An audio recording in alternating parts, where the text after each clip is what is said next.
Smart দেশের স্বপ্নযাত্রায় ৮ লাখ কোটি টাকার বাজেট পেশ, বেড়েছে প্রবৃদ্ধি লক্ষ্য, বড় চ্যালেঞ্জ রাজস্ব লক্ষ্য পূরণ।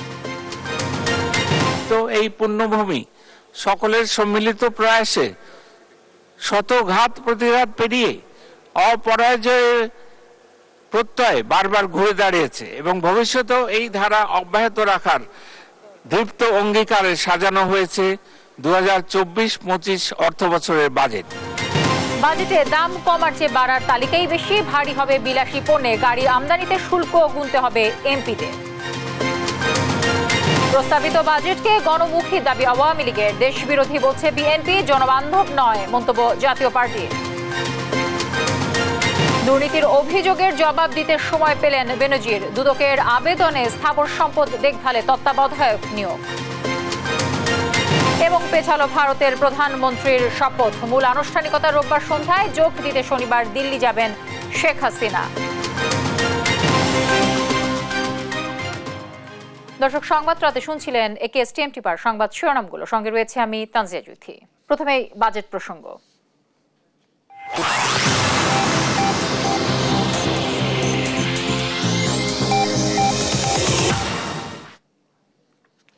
নানামুখী চ্যালেঞ্জের মুখে দাঁড়িয়েও টেকসই উন্নয়ন এবং স্মার্ট বাংলাদেশ বিনির্মাণে 2024-25 অর্থ বছরের জন্য 7,97,000 কোটি টাকার বাজেট পেশ করলেন অর্থমন্ত্রী আবুল হাসান মাহমুদ আলী।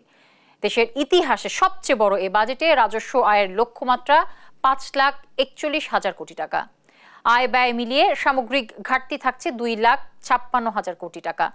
নতুন বাজেটে জিডিপি প্রবৃদ্ধি ধরা হয়েছে 6.75%, আর মূল্যস্ফীতি নিয়ন্ত্রণের চেষ্টা থাকবে 6.5% ঘরে। তবে বাজেটে করমুক্ত আয় সীমা বাড়েনি। বাজেটের বিস্তারিত জানাচ্ছেন আমাদের সহকর্মী ইফতেখার রেজা। দ্বাদশ জাতীয় সংসদের প্রথম বাজেট উপস্থাপনে প্রধানমন্ত্রী শেখ হাসিনার সঙ্গে অধিবেশন কক্ষে প্রবেশ করেন অর্থমন্ত্রী আবুল হাসান মাহমুদ আলী। নিজের প্রথম বাজেটের শিরোনাম করেছেন সুখী, সমৃদ্ধ, উন্নত, স্মার্ট বাংলাদেশ বিনির্মাণে অঙ্গীকার। স্পিকারের অনুমতি নিয়ে বাজেট উপস্থাপন করেন অর্থমন্ত্রী। অর্থবছরের প্রস্তাবিত বাজেট এই মহান সংসদে উপস্থাপনের অনুমতি প্রার্থনা করছি। শুরুতে বৈশ্বিক পরিস্থিতি তুলে ধরে তা মোকাবেলায় সরকারের পদক্ষেপ ও উন্নয়ন চিত্র তুলে ধরেন অর্থমন্ত্রী। 2024-25 অর্থ বছরে বাজেটের আকার রেখেছেন 7,97,000 কোটি টাকা, যা চলতি অর্থ বছরের চেয়ে 4% কিছু বেশি। ব্যয় মেটাতে রাজস্ব আয়ের লক্ষ্যমাত্রা ধরা হয়েছে 5,41,000 কোটি টাকা, যার সিংহভাগ যোগাবে জাতীয় রাজস্ব বোর্ড। তাদের লক্ষ্যমাত্রা দেওয়া হয়েছে 4,80,000 কোটি টাকা। কর রাজস্বের পরিমাণ জিডিপির 10% উন্নীত করার লক্ষ্যে প্রশাসনিক সক্ষমতা বৃদ্ধি, কর জাল সম্প্রসারণ এবং কর আদায় ও রাজস্ব ব্যবস্থাপনার অটোমেশন এবং হিউম্যান ইন্টারফেস কমানো ইত্যাদি পদক্ষেপ গ্রহণ করা হচ্ছে। নতুন অর্থ বছরে পরিচালন ব্যয় ধরা হয়েছে 5,06,971 কোটি টাকা, আর উন্নয়ন ব্যয় 2,81,453 কোটি টাকা। এর মধ্যে এডিপিতে বরাদ্দ 2,65,000 কোটি এবং এডিপি বহির্ভূত প্রকল্পে ব্যয় 7,627 কোটি টাকা। আয় ব্যয় মিলিয়ে বাজেটে ঘাটতি 2,51,600 কোটি টাকা। অনুদান বাদ দিলে তা বেড়ে দাঁড়াবে 2,56,000 কোটি টাকায়, যা জিডিপি 4.6%। ঘাটতি মেটাতে বৈদেশিক উৎস থেকে ঋণ নেওয়া হবে 1,27,200 কোটি টাকা, যার 36,500 কোটি টাকা ব্যয় হবে ঋণ পরিশোধে। আর অভ্যন্তরীণ উৎস থেকে 1,60,900 কোটি টাকা ঋণ নেওয়ার পরিকল্পনা রয়েছে সরকারের, যেখানে ব্যাংক খাত থেকে আসবে 1,37,500 কোটি টাকা। নতুন বাজেটে জিডিপি প্রবৃদ্ধির উচ্চাশা বহাল রেখেছেন অর্থমন্ত্রী। অর্থনৈতিক টানাপোড়েনের মধ্যেও প্রবৃদ্ধি লক্ষ্যমাত্রা রেখেছেন 6.75%। টাকার অঙ্কে 55,97,414 কোটি টাকা। আর বাজেটে মূল্যস্ফীতি লক্ষ্যমাত্রা ধরা হয়েছে 6.5%। নতুন অর্থ বছরে মূল্যস্ফীতি নিয়ন্ত্রণকে মূল চ্যালেঞ্জ মানছেন অর্থমন্ত্রী। মূল্যস্ফীতির হার কমিয়ে আনার লক্ষ্যে সংকোচনমূলক মুদ্রানীতি অনুসরণ করা হচ্ছে এবং রাজস্ব নীতিতেও সহায়ক নীতি কৌশল অবলম্বন করা হচ্ছে। মূল্যস্ফীতির চাপ থেকে সাধারণ মানুষকে সুরক্ষা দিতে ফ্যামিলি কার্ড, ওএমএস ইত্যাদি কার্যক্রম জোরদার করা হয়েছে। আমাদের গৃহীত এসব নীতি কৌশলের ফলে আশা করছি আগামী অর্থ বছরে মূল্যস্ফীতি 6.5% নেমে আসবে। এর আগে মন্ত্রিসভায় বিশেষ বৈঠকে 2024-25 অর্থ বছরের প্রস্তাবিত বাজেট অনুমোদন দেওয়া হয়। জাতীয় সংসদ ভবনের মন্ত্রিসভা কক্ষে অনুষ্ঠিত বৈঠকে সভাপতিত্ব করেন প্রধানমন্ত্রী শেখ হাসিনা। ইফতেখার রেজা, দেশ টিভি, ঢাকা। প্রস্তাবিত বাজেটে রাজস্ব খাতে এবারও বড় ধরনের পরিবর্তন এসেছে। এবার রেকর্ড রাজস্ব আয়ের লক্ষ্য দেয়া হয়েছে জাতীয় রাজস্ব বোর্ডকে। নতুন বাজেটে কালো টাকা সাদা করার সুযোগও প্রসারিত হয়েছে। এতদিন ব্যক্তি পর্যায়ে কালো টাকা সাদা করার সুযোগ থাকলেও এবারই প্রথম প্রতিষ্ঠানের জন্য সে সুযোগ রাখা হয়েছে। এছাড়া ৩৬ বছর পর এমপিদের গাড়ি আমদানির উপর বসানো হয়েছে শুল্ক। বিস্তারিত নিয়াজ মোর্শেদের প্রতিবেদনে। দেশের ইতিহাসে ঘোষণা হলো ৫৪তম বাজেট। আর এ বাজেটে রাজস্ব লক্ষ্যমাত্রা ধরা হয়েছে ৪,৮০,০০০ কোটি টাকা। এর মধ্যে আয়, মুনাফা ও মূলধনের উপর কর ধরা হয়েছে ১,৭৫,৬২০ কোটি টাকা। মূল্য সংযোজন কর ১,৮২,৭৮৩ কোটি টাকা। এছাড়া সম্পূরক শুল্ক ধরা হয়েছে ৬৪,২৭৮ কোটি টাকা। আমদানি শুল্ক ৪৯,৪৬৪ কোটি টাকা। রপ্তানি শুল্ক ৭০ কোটি টাকা। আর আবগারি শুল্ক ধরা হয়েছে ৫,৮০৫ কোটি টাকা। এছাড়া অন্যান্য উৎস কর ধরা হয়েছে ১,৯৮০ কোটি টাকা। আগামী অর্থ বছরে বাজেটের জাতীয় রাজস্ব বোর্ডে বহির্ভূত কর ধরা হয়েছে ১৫,০০০ কোটি টাকা, যার মধ্যে সবচেয়ে বেশি ধরা হয়েছে স্টাম্প বিক্রয় বাবদ ১০,০০০ কোটি টাকা। বাজারে মধ্যম সারির ব্যবসায়ীদের জন্য নেই তেমন কোনো সুখবর। ১০ লাখ থেকে ৫০ লাখ টাকা পর্যন্ত আবগারি শুল্ক ধরা হয়েছে ৩,০০০ টাকা, আর ৫০ লাখ থেকে ১ কোটি টাকা পর্যন্ত ধরা হয়েছে ৫,০০০ টাকা। তবে ১ কোটি থেকে ৫ কোটি টাকা পর্যন্ত ধরা হয়েছে ১০,০০০ টাকা। ব্যাংক হিসেবে স্ল্যাব সমূহ এবং আবগারি শুল্কের পরিমাণ যৌক্তিকীকরণ সহ অফশোর ব্যাংকিং ইউনিটের আওতাধীন আমানতকারী ও বৈদেশিক ঋণদাতাগণের হিসাবের উপর আরোপনীয় আবগারি শুল্ক অব্যাহতি প্রদান করার প্রস্তাব করছে। আসছে অর্থ বছরে সংসদ সদস্যের আমদানি করা গাড়ির উপর ২৫% আমদানি শুল্ক বসানো হয়েছে। পাশাপাশি আমদানি পর্যায়ে ১৫% ভ্যাট আরোপেরও প্রস্তাব করা হয়েছে। ফলে সংসদ সদস্যদের শুল্কমুক্ত গাড়ি সুবিধা পুরোপুরি আর থাকছে না। ৩৬ বছর ধরে শুল্ক কর ছাড়া গাড়ি আমদানির সুযোগ পেয়ে আসছিলেন এমপিরা। মাননীয় সংসদ সদস্যগণ কর্তৃক গাড়ি আমদানির ক্ষেত্রে শুল্ক কর অব্যাহতির সুবিধা সংক্রান্ত বিধানটি পরিবর্তন করা যেতে পারে। এই লক্ষ্যে সংশ্লিষ্ট মাননীয় মন্ত্রী মহোদয়কে এ সংক্রান্ত বিধান প্রয়োজনীয় সংশোধনী অন্তর্ভুক্ত করার প্রস্তাব করা হয়েছে। আর কালো টাকা সাদা করার সুযোগ ব্যক্তি ছাড়াও থাকছে এবার প্রতিষ্ঠানেরও। নগদ টাকা ১৫% কর দিয়ে বিনা প্রশ্নে কালো টাকা সাদা করা যাবে। তবে এ নিয়ে রয়েছে মিশ্র প্রতিক্রিয়া। অর্থ বিল ২০২৪ সংসদে উত্থাপিত হলো। নিয়াজ মোর্শেদ, দেশ টিভি, ঢাকা। বাজেট ঘোষণার পর সবার চোখ থাকে কোন পণ্যের দাম কমছে আর কোন পণ্যের দাম বাড়ছে সেদিকে। এবার সিগারেট, এসি, ফ্রিজ, মোটরসাইকেল ও বিনোদন সেবায় দাম বাড়তে পারে, আর কমতে পারে প্যাকেটজাত গুঁড়ো দুধ, দেশীয় মোটরসাইকেল ও ডেঙ্গু কিট সহ নানা পণ্যের দাম। এবারও দাম কমার চেয়ে দাম বাড়ার তালিকাই বেশি। এ নিয়ে বিস্তারিত জানাচ্ছেন ফখরুল ইসলাম। সুখী, সমৃদ্ধ, উন্নত ও স্মার্ট বাংলাদেশ বিনির্মাণের লক্ষ্য নিয়ে ২০২৪-২৫ অর্থ বছরের জন্য ৭,৯৭,০০০ কোটি টাকার প্রস্তাবিত বাজেট উত্থাপন করা হয়েছে মহান জাতীয় সংসদে অর্থমন্ত্রী আবুল হাসান মাহমুদ আলী। এবং তিনি যে বিষয়টি আমরা আসলে এই বাজেটে যেসব বিষয় বা নিত্য পণ্যের দাম কমতে পারে বাড়তে পারে সেটি বলবো। তবে তার আগে আমি একটু জানাতে চাই যে ২০৩১ সালের মধ্যে অতি দারিদ্র্যের হার শূন্যের কোঠায় এবং ২০৪১ সালের মধ্যে সাধারণ দারিদ্র্যের হার ৩% নামিয়ে আনার লক্ষ্যমাত্রা নির্ধারণ করা হয়েছে ২০২৪-২৫ অর্থ বছরের এই বাজেটে। এবং বাজেটে যেসব পণ্যের দাম কমতে পারে বা বাড়তে পারে যেসব পণ্যের দাম সেগুলো একটু দেখাতে চাই। এবং বাড়তে পারে আমাদের যে ইনফো কার্ডটি রয়েছে সেখানে সিগারেট, মোবাইল ফোনের সিম কার্ড, মোবাইলে কথা বলার উপর যে খরচ সেটি বাড়তে পারে, গাড়ি, কোমল পানীয়, এনার্জি ড্রিঙ্কস, কাজু বাদাম, এসি, ফ্রিজ উৎপাদনে ব্যয় বাড়বে। একই সঙ্গে পানির ফিল্টার এবং এলইডি বাল্ব, সিএনজি এলপিজিতে কনভার্সন খরচ, একই সঙ্গে জেনারেটর, নিরাপত্তা সেবা, হাটবাজারের ইজারা, হাসপাতালের সরঞ্জাম আমদানিতে ব্যয় বাড়বে।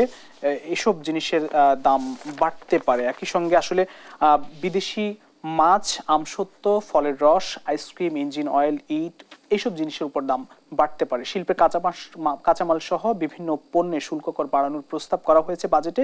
কোনো শিল্পের কাঁচামালই আর শূন্য শুল্কে আমদানি করা যাবে না।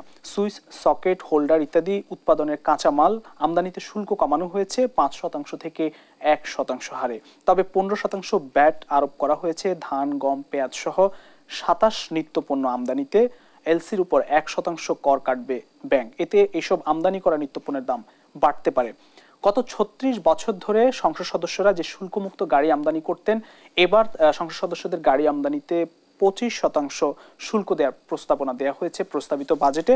আগামী জুলাই থেকে 15% কর দিয়ে বিনা প্রশ্নে অবৈধভাবে বা কালো টাকা সাদা করা যাবে, অর্থাৎ অবৈধ যে টাকা বা কালো টাকা সেগুলো সাদা করা যাবে, এমন প্রস্তাবনাও কিন্তু 2024-25 অর্থ বছরের বাজেটে দেওয়া হয়েছে। যেসব টাকা দিয়ে জমি, ফ্ল্যাট কিংবা অ্যাপার্টমেন্ট কিনতে পারবেন। আর যেসব নিত্যপণ্যগুলোর কিন্তু দাম এবারের বাজেটে অর্থাৎ 2024-25 অর্থ বছরের বাজেটে কমতে যাচ্ছে, সেগুলো একটু আমাদের ইনফো কার্ডের মাধ্যমে একটু দেখাতে চাই। যেসব পণ্যগুলোর দাম কমতে পারে: প্যাকেটজাত গুঁড়া দুধ, বিদেশি চকলেট, ল্যাপটপ, নির্মাণ সামগ্রী, সুইচ সকেট, ইলেকট্রিক মোটর, এরপর আছে মোটরসাইকেল, কিডনি ডায়ালিসিসের ফিল্টার, ডেঙ্গু কিট, ক্যান্সারের চিকিৎসা খরচ, এগুলো কিন্তু কমতে পারে। আগেই বলা হয়েছে।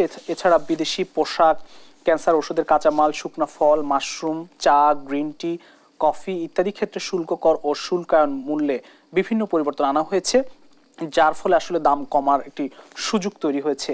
এইটি হচ্ছে শেখ হাসিনা সরকারের 21তম বাজেট, অর্থাৎ বাংলাদেশের 54তম বাজেট। 2024-25 অর্থ বছরে 7,97,000 কোটি টাকার প্রস্তাবিত যে বাজেট, সেই বাজেটে যেসব পণ্যের দাম অর্থাৎ মূল্য বৃদ্ধি বা কমবে, সেগুলো কিন্তু আমি দেখিয়ে দিলাম আমার ইনফো কার্ডের মাধ্যমে। এই ছিল আমার কাছে সবশেষ পরিস্থিতি। 2031 সালের মধ্যে অতি দারিদ্র্যের হার শূন্যের কোটায় এবং 2041 সালের মধ্যে সাধারণ দারিদ্র্যের হার 3% নামিয়ে আনতে প্রস্তাবিত বাজেটে বিশেষ গুরুত্ব দিয়েছেন অর্থমন্ত্রী। 2041 সালের মধ্যে সুখী, সমৃদ্ধ, উন্নত ও স্মার্ট বাংলাদেশ বিনির্মাণে উন্নতশীল দেশের জন্য বাংলাদেশ রোল মডেল বলেও জানান তিনি। সর্বোপরি নির্বাচনী ইশতেহারের প্রতিশ্রুতি বাস্তবায়নই 2024-25 অর্থ বছরের বাজেটের মূল লক্ষ্য। বিস্তারিত জান্নাতুল মোহনার প্রতিবেদনে। বাংলাদেশ এখন বিশ্বের 33তম বৃহৎ অর্থনীতির দেশ। 2041 সালের মধ্যে স্মার্ট বাংলাদেশ বিনির্মাণে দরকার সমতা ও ন্যায়ভিত্তিক সুখী সমাজ ব্যবস্থা। এজন্য প্রয়োজন ডিজিটাল অর্থনীতি এবং বিজ্ঞান ও প্রযুক্তি নির্ভর সাক্ষরতা। বৃহস্পতিবার আগামী অর্থ বছরের বাজেট অধিবেশনে সুখী, সমৃদ্ধ, উন্নত, স্মার্ট বাংলাদেশ বিনির্মাণে অঙ্গীকার করেন অর্থমন্ত্রী আবুল হাসান মাহমুদ আলী। আমরা এগিয়ে যাব অপার সম্ভাবনাময় আগামীর পথে ইনশাআল্লাহ। জানান, দেশে দারিদ্র্যের হার কমেছে, নিরাপদ পানি পাচ্ছে 98.8% মানুষ, শিক্ষার হার বেড়েছে, খাদ্য উৎপাদন বেড়েছে, যোগাযোগ অবকাঠামো বৃদ্ধি পেয়েছে, ডিজিটাল সেবার সংখ্যা কয়েকশো গুণ বেড়েছে, এমনকি ফ্রিল্যান্সারের সংখ্যায় বাংলাদেশ বিশ্বে দ্বিতীয়। জিডিপির গড় প্রবৃদ্ধি হয়েছে 6.7% বেশি। দারিদ্র্যের হার 18.7% এবং অতি দারিদ্র্যের হার 5.6% নেমে এসছে। অতি দারিদ্র্যের হার শূন্যের কোটায় আনা, অর্থনৈতিক স্থিতিশীলতা নিশ্চিত, সামুদ্রিক সম্পদের সর্বোচ্চ ব্যবহার, জলবায়ু পরিবর্তনের প্রভাব মোকাবেলা সহ 14টি বিষয়ের উপর এ বাজেটে বিশেষভাবে প্রাধান্য দেওয়া হয়েছে বলেও জানান মন্ত্রী। আগামী অর্থ বছরের জন্য বাজেট প্রণয়নের সময় আমরা এই বিষয়গুলো বিশেষ বিবেচনায় নিয়েছি। সর্বোপরি 2041 সালের মধ্যে সুখী, সমৃদ্ধ, উন্নত, স্মার্ট বাংলাদেশ বিনির্মাণে প্রতিটি খাতে শতভাগ আধুনিকায়ন ও প্রযুক্তির সর্বোচ্চ ব্যবহারে গুরুত্ব দেওয়া হয়েছে বলে জানান অর্থমন্ত্রী। ভৌত, সামাজিক ও প্রযুক্তি অবকাঠামো বিনির্মাণের প্রতি জোর দেওয়া হয়েছে। জান্নাতুল মোহনা, দেশ টিভি, ঢাকা। প্রস্তাবিত বাজেটকে সংকটে বাস্তবসম্মত গণমুখী বাজেট হিসেবে আখ্যায়িত করেছেন আওয়ামী লীগ সাধারণ সম্পাদক ওবায়দুল কাদের। সংসদ ভবনে সাংবাদিকদের দেয়া প্রতিক্রিয়ায় তিনি একথা জানান। এ সময় তিনি আরো বলেন, এবারের বাজেটে নির্বাচনী ইশতেহারকেই অগ্রাধিকার দেয়া হয়েছে। সংকটে বাস্তবসম্মত গণমুখী বাজেট এবং এই বাজেট বাংলাদেশ আওয়ামী লীগের নির্বাচনী যে ইশতেহার, সেখানে আমাদের যে অঙ্গীকার ছিল দ্রব্যমূল্য নিয়ন্ত্রণ, কর্মসংস্থান, সোশ্যাল সেফটি নেটওয়ার্ক, এই বিষয়গুলোকে গুরুত্ব দেওয়া হয়েছে। এদিকে প্রস্তাবিত বাজেটকে দেশ বিরোধী তথাকথিত লুটপাটের বাজেট বলে মন্তব্য করেছেন বিএনপি মহাসচিব মির্জা ফখরুল ইসলাম আলমগীর। গুলশানে বিএনপি চেয়ারপারসনের রাজনৈতিক কার্যালয়ের সামনে সাংবাদিকদের সাথে আলাপকালে বিএনপির মহাসচিব তাৎক্ষণিক প্রতিক্রিয়ায় এমন দাবি করেন মির্জা ফখরুল। নতুন করে লুট করার পরিকল্পনা করা হয়েছে, অর্থাৎ এই যে আপনাদের সেই তথাকথিত বাজেট যেটা দেওয়া হয়েছে আর কি, এই বাজেটে আপনার আয়ের চেয়ে ব্যয় অনেক বেশি, এবং আপনার যে সমস্ত জায়গাগুলোতে আপনার আয়ের অংশ দেখানো হচ্ছে তাতে করে সাধারণ মানুষের উপরে সমস্ত বোঝাটা গিয়ে পড়ে যাচ্ছে। রূপপুর আপনার প্ল্যান্ট, কোথায় রূপপুর প্ল্যান্ট? এখন তো রূপপুর প্ল্যান্ট কোনো এগোচ্ছে না, একটু এগোচ্ছে না। কোথায় গেল আপনার সেই পায়রা বন্দর, সেই বন্দরের কাজগুলো কোথায় গেল? আর কি আপনার ফ্লাইওভার, এলিভেটেড এক্সপ্রেসওয়ে, খুব ভালো কথা, বাট ইন হোয়াট ওয়ে আপনি সাধারণ মানুষের সমস্যাগুলো সমাধান করছেন? এখন এই বাজেটের মধ্যে সবচেয়ে বড় আপনার সমস্যা যেটা, সেটা হচ্ছে যে এখানে এমপ্লয়মেন্ট জেনারেট করা, ক্রিয়েট করার মধ্যে কিছু নাই, নতুন করে মানুষের কর্মসংস্থানের কোনো ব্যবস্থা নেই। পুরো বাজেটে দেখবেন মেগা প্রজেক্ট এবং মেগা চুরি, মেগা দুর্নীতির জন্য করা হয়েছে। সুতরাং এই বাজেটকে শুধুমাত্র তথাকথিত ভাষায় গণবিরোধী বলবো না, এটা আসলে বাংলাদেশ বিরোধী বাজেট। এদিকে সংসদে বিরোধী দলীয় নেতা ও জাতীয় পার্টির চেয়ারম্যান জিএম কাদের দাবি করেছেন প্রস্তাবিত বাজেট জনবান্ধব নয়, করের বোঝা বাড়বে জনগণের উপর। রাজধানীতে বাজেট প্রতিক্রিয়ায় তিনি একথা বলেন। বাজেট জনবান্ধব মোটেই হয়নি, এবং জনগণের উপর চাপ তো আসছে। আমি বলছি ট্যাক্স যেখানেই যত রেয়াত দেখ, সর্বস্বভাবে আয় তারা বেশি করবার জন্য টার্গেট নিয়েছেন, এবং বেশিরভাগটা আয় করবেন ওরা পরোক্ষ করের মাধ্যমে, যার ফলে সাধারণ জনগণের উপরে করের বোঝা বাড়বে। সাধারণ জনগণের কোনো মুক্তির উপায় নেই, কোনো চাকরির সুবিধা নেই, যেহেতু আমাদের ফরেন ইনভেস্টমেন্ট আসছে না, এবং সেগুলো আনার কোনো বন্দোবস্ত নেই, যেহেতু যে সেরকম পরিবেশ সৃষ্টি করা হয়নি। আমরা বিদেশিরা এখানে এসে টাকা ইনকাম করে দেশে নিয়ে যেতে পারে না, তো বিদেশে কে আসবে? তা জব ক্রিয়েশন হবে না। তা আমার যদি জিনিসপত্রের দাম উঠে, আমার যদি চাকরি বাকরির সুযোগ না হয়, তাহলে জনবান্ধব কীভাবে বলো? এইসব ব্যাপারে ওনাদের কোনো রকম কোনো দিক নির্দেশনা আমরা দেখতে পাই।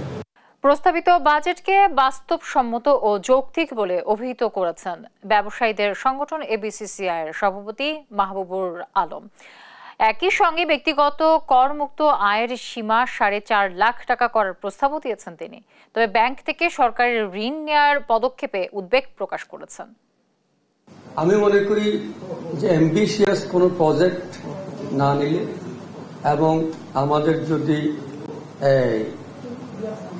ভালোভাবে যে প্রজেক্টগুলি নেওয়া হচ্ছে সেগুলিকে যদি ইমপ্লিমেন্ট করা যায়, সবাই মিলে যদি এটাকে কাজটা ঠিকভাবে করা যায়, তাহলে এই ইনফ্লেশনটা কমে আসবে এবং এটাকে একটা কন্ট্রোলের দিকে নিয়ে যেতে পারবে বলে আমি মনে করি।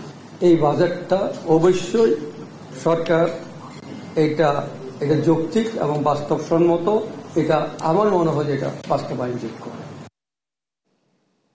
চ্যালেঞ্জিং সময়ে গতানুগতিক বাজেট কোনো সমস্যার সমাধান দিতে পারবে না বলে মন্তব্য করেছেন গবেষণা প্রতিষ্ঠান সিপিডির নির্বাহী পরিচালক ফাহমিদা খাতুন। সন্ধ্যায় তাৎক্ষণিক বাজেট প্রতিক্রিয়া নিয়ে সিপিডি ভবনে এ কথা বলেন তিনি। কালো টাকা সাদা করার সুযোগ দেওয়ার সমালোচনা করে তিনি বলেন, উচ্চ আয়ের কর আরোপের ধাপগুলো ইতিবাচক হলেও অপ্রদর্শিত অর্থ বৈধ করতে 15% কর প্রস্তাব দুঃখজনক। 15% কর দিয়ে কালো টাকা সাদা করার বিষয় নৈতিকভাবে সমর্থনযোগ্য নয় বলেও জানান তিনি। এছাড়াও মূল্যস্ফীতি 9 থেকে 1 বছরের মধ্যে 6.5% আরেকটা চ্যালেঞ্জ। দুঃখজনকভাবে যে অপ্রদর্শিত কিংবা কালো টাকার উপরে যে 15% কর দিয়েই সেগুলোকে সাদা করা যাবে, সেই যে প্রস্তাবনাটি রাখা হয়েছে সেটি অত্যন্ত দুঃখজনক, এবং আমরা বরাবরের মতোই বলছি যে এটা নৈতিকভাবে এবং অর্থনৈতিকভাবে কোনোভাবেই সমর্থনযোগ্য নয়। 2024-25 অর্থ বছরের প্রস্তাবিত বাজেটে শিক্ষা খাতে বরাদ্দ বেড়েছে, যা গেল অর্থ বছরের চেয়ে 6,547 কোটি টাকা বেশি। দুঃখিত দর্শক। বিশেষ গুরুত্ব দেওয়া হয়েছে স্বাস্থ্য খাতেও। প্রস্তাব করা হয়েছে 41,407 কোটি টাকা। আজ জাতীয় সংসদে প্রস্তাবিত নতুন অর্থ বছরের জন্য এ বরাদ্দ ঘোষণা করেন অর্থমন্ত্রী। বিস্তারিত জানাচ্ছেন নাফিয়া ফারজানা। সুখী সমৃদ্ধ উন্নত ও স্মার্ট বাংলাদেশ বিনির্মাণের অঙ্গীকার এই প্রতিপাদ্যকে সামনে রেখে বর্তমান সরকারের নতুন মেয়াদে প্রথম বাজেট ঘোষণা করেছেন অর্থমন্ত্রী আবুল হাসান মাহমুদ আলী। দুপুরে জাতীয় সংসদে 2024-25 অর্থ বছরের জন্য প্রস্তাবিত বাজেট উপস্থাপন করেন তিনি। এবারের প্রস্তাবিত বাজেটে শিক্ষা খাতের মান উন্নয়নের দিককে বিশেষ গুরুত্ব দেওয়া হয়েছে। এ লক্ষ্যে বাজেটে শিক্ষা খাতে বরাদ্দ দেওয়া হয়েছে 94,710 কোটি টাকা, যা 2023-24 অর্থ বছরের চেয়ে 6,547 কোটি টাকা বেশি। অর্থমন্ত্রী বলেন, স্মার্ট বাংলাদেশ গড়ার স্বপ্ন সফল করতে হলে ভবিষ্যৎ প্রজন্মকে বিজ্ঞান, প্রযুক্তি ও কারিগরি শিক্ষায় উপযুক্তভাবে গড়ে তুলতে হবে। 2041 সালের মধ্যে উন্নত, সমৃদ্ধ, স্মার্ট বাংলাদেশ গড়ার স্বপ্ন সফল করতে হলে আমাদের ভবিষ্যৎ প্রজন্মকে বিজ্ঞান, প্রযুক্তি ও কারিগরি শিক্ষায় উপযুক্তভাবে গড়ে তুলতে হবে। এদিকে স্বাস্থ্যসেবা ও স্বাস্থ্য শিক্ষা ও পরিবার কল্যাণের অব্যাহত অগ্রগতি বজায় রাখতে বরাদ্দ বাড়ানো হয়েছে স্বাস্থ্য খাতেও। এবারের প্রস্তাবিত বাজেটে স্বাস্থ্য খাতে 41,407 কোটি টাকা বরাদ্দের প্রস্তাব করা হয়েছে, যা 2023-24 অর্থ বছরে ছিল 38,051 কোটি টাকা। স্বাস্থ্য সেবা এবং স্বাস্থ্য শিক্ষা ও পরিবার কল্যাণের অব্যাহত অগ্রগতি বজায় রাখার নিমিত্ত আগামী 2024-25 অর্থ বছরে 41,407 কোটি টাকা বরাদ্দের প্রস্তাব করছি, যা 2023-24 অর্থ বছরে ছিল 38,051 কোটি টাকা। প্রস্তাবিত বাজেটে স্বাস্থ্য ঝুঁকি মোকাবিলায় 2,000 কোটি টাকার বিশেষ বরাদ্দ দেয়া হয়েছে। পাশাপাশি চিকিৎসা বিজ্ঞানের মৌলিক ও প্রায়োগিক গবেষণার গুরুত্ব বিবেচনায় সমন্বিত স্বাস্থ্য বিজ্ঞান গবেষণা ও উন্নয়ন তহবিলে বরাদ্দ দেয়া হয়েছে 100 কোটি টাকা। বাংলাদেশ চিরজীবী হোক, জয় বাংলা। নাফিয়া ফারজানা, দেশ টিভি, ঢাকা। দর্শক, বাজেট নিয়ে আরো খবর থাকছে সংবাদের পরের অংশে। যাচ্ছি অন্যান্য প্রসঙ্গে। সাম্প্রতিক সময়ের অন্যতম আলোচিত সাবেক আইজিপি বেনজির আহমেদ দুর্নীতি দমন কমিশনের তরফে বৃহস্পতিবার দুদকে হাজির হননি। দিনভর গণমাধ্যম কর্মীরা অপেক্ষা করলেও দেখা পাননি সাবেক এ প্রভাবশালী পুলিশ কর্মকর্তার। পরে দুদক সচিব জানান, নির্ধারিত সময়ে না আসায় আগামী 23 জুন তাকে পুনরায় তলব করা হয়েছে। তবে দুদকের আবেদনে সাবেক আইজিপির স্থাবর অস্থাবর সম্পদ দেখভালে একজন তত্ত্বাবধায়ক নিয়োগ দিয়েছেন আদালত। মাজহারুল ইসলাম জানাচ্ছেন এর বাকিটা। সাবেক পুলিশ প্রধান বেনজির আহমেদের বিরুদ্ধে ক্ষমতায় থাকা অবস্থায় ক্ষমতার অপব্যবহার, জ্ঞাত আয় বহির্ভূত সম্পত্তি অর্জন এবং বিদেশে অর্থ পাচারের যে অভিযোগ উঠেছে সেসব বিষয়ে জিজ্ঞাসাবাদের জন্য তাকে তলব করে দুদক। তবে গতকালই তিনি আইনজীবীর মাধ্যমে সময় চেয়ে আবেদন করেন দুদকে। উনি চিঠি পাঠিয়েছে সময় চেয়ে, 15 দিনের সময় চাইতে পারে। আইনে বলা আছে 15 দিন পর্যন্ত সময়। যদি সন্তুষ্ট হয়, অনুসন্ধান কর্মকর্তা সন্তুষ্ট হয়, সে সময় মঞ্জুর করতে পারে। নির্ধারিত সময়ে না আসায় অনুসন্ধান কার্যক্রমের অংশ হিসাবে আইন মেনে তাকে 23 জুন পুনরায় তলব করেছে সংস্থাটি। যেহেতু ওনার ব্যক্তিগতভাবে শুনানি গ্রহণ করা সম্ভব হয়নি, তাই আমাদের অনুসন্ধানকারী দল আরেকটি তারিখ নির্ধারণ করেছেন। আগামী 23 জুন 2024 তারিখ পরবর্তী শুনানির জন্য দিন ধার্য করা হয়েছে। ন্যায় বিচারের স্বার্থেই বাকি সবার মতো তদন্ত কর্মকর্তা তাকে সময় দিয়েছে বলেও জানান দুদক সচিব। ন্যায় বিচারের স্বার্থে অন্যান্য 10টি কেস, অন্যান্য সব কেসের মতো এই কেসটিও ব্যক্তিগত শুনানির জন্য দিন ধার্য করা ছিল এবং অনেক সময় যখন কোনো ব্যক্তি উপস্থিত না হন, এটি কিন্তু পরবর্তী একটি তারিখ নির্ধারণ করে দেওয়া হয়। সব কেসের মতো এই কেসও তাই করা হয়েছে। এদিকে বেনজিরে ক্রোক করা সম্পদ দেখভালের জন্য তত্ত্বাবধায়ক নিয়োগে দুদকের আবেদন মঞ্জুর করেছে আদালত। অচিরেই তত্ত্বাবধায়ক নিয়োগ করা হবে বলে জানিয়েছেন দুদক সচিব। মাজহারুল ইসলাম, দেশ টিভি, ঢাকা।